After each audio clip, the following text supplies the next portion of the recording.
बिस्मिल्लाहिर्रहमानिर्रहीम। अस्सलाम वालेकुम डियर स्टूडेंट्स। आज हम डिस्कस करेंगे डिस्कवरी ऑफ प्रोटॉन। हमने लास्ट लेक्चर में डिस्कस किया था कि डिस्कवरी ऑफ इलेक्ट्रॉन किसने की थी, और हमने जो उसके मेन पॉइंट्स पढ़े थे उसमें ये पॉइंट था कि जो आपके पास इलेक्ट्रॉन्स हैं उन पर चार्ज कौन सा होता है, नेगेटिव होता है। आज हम स्टडी करेंगे डिस्कवरी ऑफ प्रोटॉन। तो आपके पास डिस्कवरी ऑफ प्रोटॉन की थी।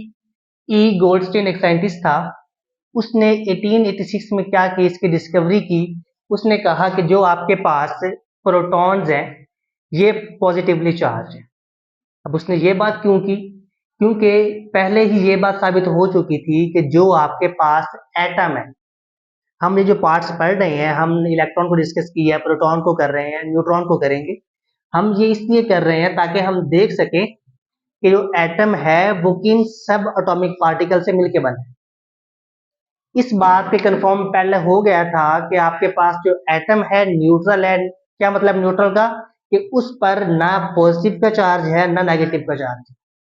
हमने डिस्कवरी ऑफ इलेक्ट्रॉन पढ़ी तो हमने वहां पर कहा कि इलेक्ट्रॉन पर नेगेटिव चार्ज है। तो अब उन्होंने क्या कहा, अगर नेगेटिव चार्ज एटम के अंदर है तो अब डेफिनेटली बात है आपके पास एटम के अंदर पॉजिटिव चार्ज भी होगा। आगे समझ। और ये जो पॉजिटिव चार्ज होगा इसके नंबर्स कितने होंगे? ये जो नंबर्स है ये भी इक्वल होंगे इलेक्ट्रॉन के नेगेटिव चार्ज। उसने क्या कहा? उसने कहा जो एटम है ये न्यूट्रल है, तो फिर क्या होगा, जो आपके पास जितने ही पॉजिटिव चार्ज होंगे उतने क्या होंगे, नेगेटिव चार्ज होंगे। क्या मतलब, जितने ही आपके पास इलेक्ट्रॉन होंगे उतने ही क्या होंगे आपके पास प्रोटॉन होंगे। उसके बाद उसने एक एक्सपेरिमेंट परफॉर्म किए, और उसने अपने एक्सपेरिमेंट में क्या किया, परफोरेटेड कैथोड का इस्तेमाल किया। परफोरेटेड किसे कहते हैं? सुराखदार, जिसके अंदर होल्स हो। मैंने ये कैथोड ड्रॉ किया है यहाँ पे, तो मैंने ये जो होल्स बनाए हैं, जो मैंने सर्कल ड्रॉ किए हैं, ये बता रहे हैं कि यहाँ पर क्या है, परफोरेटेड कैथोड यूज की गई। उसने इसको क्या किया है, हाई वोल्टेज बैटरी से करंट अप्लाई किया। फिर क्या हुआ है, उसने देखा कि एनोड की तरफ से, कहां से, एनोड की तरफ से रेज प्रोड्यूस हुई है। और क्योंकि ये रेज एनोड से प्रोड्यूस हुई है, एनोड से कहां जा रही है, कैथोड की तरफ, उसने इन रेज को नाम दे दिया, एनोड से पैदा हुई है तो एनोड रेज, और इनको हम कैनाल रेज भी कहते हैं। आगे समझ। उसके बाद इनकी प्रॉपर्टीज की बात करें तो आपके पास जो इनकी प्रॉपर्टीज हैं वो किसी हद तक उस गैस पर भी डिपेंड करती हैं जो कि डिस्चार्ज ट्यूब में यूज होती है। वो कहता है the properties of these raise depend on nature of gas used. अब उन्होंने क्या किया, बेसिकली वो डिस्कवर क्या कर रहे थे, वो डिस्कवर कर रहे थे गैस आयन को या हाइड्रोजन आयन। अभी आपको इस बात की समझ नहीं है कि हम पढ़ तो प्रोटॉन रहे थे, ये दरमियान में हाइड्रोजन कहां से आ गया। उसके बाद क्या होता है, एक साइंटिस्ट होता है, उसको नहीं पता कि ये जो उसने प्रोटॉन की बात कर दी है, जो उसने हाइड्रोजन की बात कर दी है, इसका सिग्निफिकेंस क्या है। एक साइंटिस्ट आया 1917 में, उसका नाम था रदरफोर्ड। उसने क्या किया, उसने कहा कि किसी भी एटम के न्यूक्लियस के अंदर हाइड्रोजन जो है वो प्रेजेंट। उसने ये बात मस्त करार दे दी, hydrogen nucleus and proton fundamental building blocks of all nuclear of atom. कि जितने भी आपके पास एटम है उनके न्यूक्लियस में प्रोटॉन जरूर होगा। और प्रोटॉन को उसने हाइड्रोजन का नाम क्यों दिया? हम जानते हैं कि हाइड्रोजन का एटॉमिक नंबर क्या है, 1। उसका मास नंबर क्या है, 1। तो इसका मतलब क्या हुआ कि उसके अंदर सिर्फ प्रोटॉन ही प्रेजेंट होता है, इसलिए हम प्रोटॉन को most of the time hydrogen का नाम देते हैं। आगे समझ यहां तक। अब आपके पास ये डिस्कवरी ऑफ इलेक्ट्रॉन हो गई, जिस पर कौन सा चार्ज था, नेगेटिव का था। डिस्कवरी ऑफ प्रोटॉन हो गई, उस पर कौन सा चार्ज था, प्लस का चार्ज था। अब आपके पास एक और डिस्कवरी है, डिस्कवरी ऑफ न्यूट्रॉन। अब डिस्कवरी ऑफ न्यूट्रॉन अगर आपने पहले देखा हो तो मैंने यही बात की कि एटम तो न्यूट्रल है, जितने उसके अंदर प्लस के चार्ज होंगे उतने ही क्या होंगे उसके अंदर माइनस के चार्ज होंगे। तो फिर ये न्यूट्रॉन कहां से आ गया?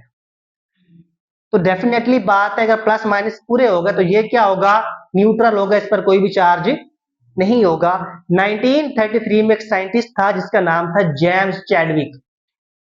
क्या नाम था उसका, जेम्स चैडविक। उसने क्या किया, उसने डिस्कवरी की न्यूट्रॉन की जिस पर कोई भी चार्ज नहीं था, और उसने कहा कि जो इसका मास है मैस ऑफ प्रोटॉन जो है वो ऑलमोस्ट इक्वल है मैस ऑफ न्यूट्रॉन के। वो मैस कितना था 1.67 मल्टीप्लाई 10 रेज की पावर -24 ग्राम, या फिर आप इसको ऐसे भी लिख सकते हैं आर, मैं सिर्फ इस वैल्यू के ही क्या कर रहा हूं मॉडिफाई कर रहा हूं, और इसको मैं ये भी लिख सकता हूं 10 रेज की पावर -27 किलोग्राम। समझ आ गई? यानी ये वैल्यू आपके पास वैसे ही रहेगी, साथ मैंने इसको मॉडिफाई करके ग्राम्स की जगह क्या कर दिया किलोग्राम्स कर दिया।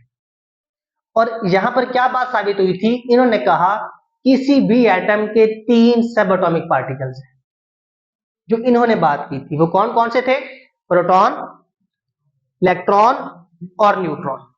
Proton, neutron and electrons fundamental particle of atom, all atom contain these particle except hydrogen. कि जितने भी एटम है पीरियोडिक टेबल में, सबके अंदर क्या है, ये 3 पार्टिकल प्रेजेंट है, लेकिन एक ऐसा एटम है जिसके अंदर ये तीनों प्रेजेंट नहीं है, बल्कि इनमें से 2 प्रेजेंट है। वो कौन सा एटम है? उसके रीजन क्या है? मैंने आपको भी बताया है कि हम जानते हैं कि जो हाइड्रोजन है उसके अंदर सिर्फ और सिर्फ क्या है? प्रोटॉन है। एक बात याद रखनी है, जिस एटम में जितने प्रोटॉन होंगे उतने ही क्या होंगे? इलेक्ट्रॉन होंगे। जिस एटम के अंदर जितने प्रोटॉन होंगे उतने ही क्या होंगे? इलेक्ट्रॉन्स होंगे। अब इलेक्ट्रॉन्स उतने हैं तो अब एक प्रोटॉन था, एक इलेक्ट्रॉन था, और उसका एटॉमिक मास भी 1 है। तो इसका मतलब क्या हुआ कि आपके पास हाइड्रोजन वो वाहिद एलिमेंट है जिसके अंदर कोई भी न्यूट्रॉन नहीं है। आगे समझ? उसके अंदर कोई भी न्यूट्रॉन नहीं होता। और उसने कहा कि number of these particles different in different atom, कि हर एटम के अंदर इन पार्टिकल्स के नंबर्स भी क्या होंगे?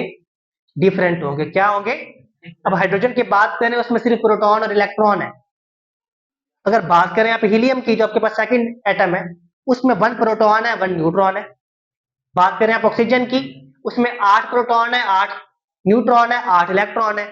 बात करें सोडियम की, उसमें 11 प्रोटॉन है 11 इलेक्ट्रॉन है और 12 न्यूट्रॉन है। यानी आपके पास हर एटम में इन पार्टिकल्स के नंबर जो है वो क्या है? डिफरेंट है। और एक क्वेश्चन दिया गया आपकी बुक में लास्ट पे कि जब ये सारा कुछ डिस्कवरी हो गई ना, तो एक क्वेश्चन रेज हुआ कि अगर इतनी चीजें एटम के अंदर हैं तो वो अरेंज कैसे हुई होंगी? तो वो अरेंज कुछ इस तरह से हुई थी कि जो आपके पास इलेक्ट्रॉन है वो आपके पास न्यूक्लियस के अराउंड होता है, वो आपके पास न्यूक्लियस के अराउंड होता है, शेल्स में वो सराउंड कर रहा होता है, रिवॉल्व कर रहा होता है। समझ आ गई है? उसने न्यूक्लियस को सराउंड किया होता है, उसको घेरा होता है, और न्यूक्लियस के बाहर शेल्स होते हैं, वो उसमें गर्दिश कर रहा होता है, रिवॉल्व कर रहा होता है। और जो आपके पास प्रोटॉन और न्यूट्रॉन है वो एटम के अंदर एटम के न्यूक्लियस में मौजूद है। समझ आ गई है? अपना ख्याल रखिएगा। पीएम आ जाएगा।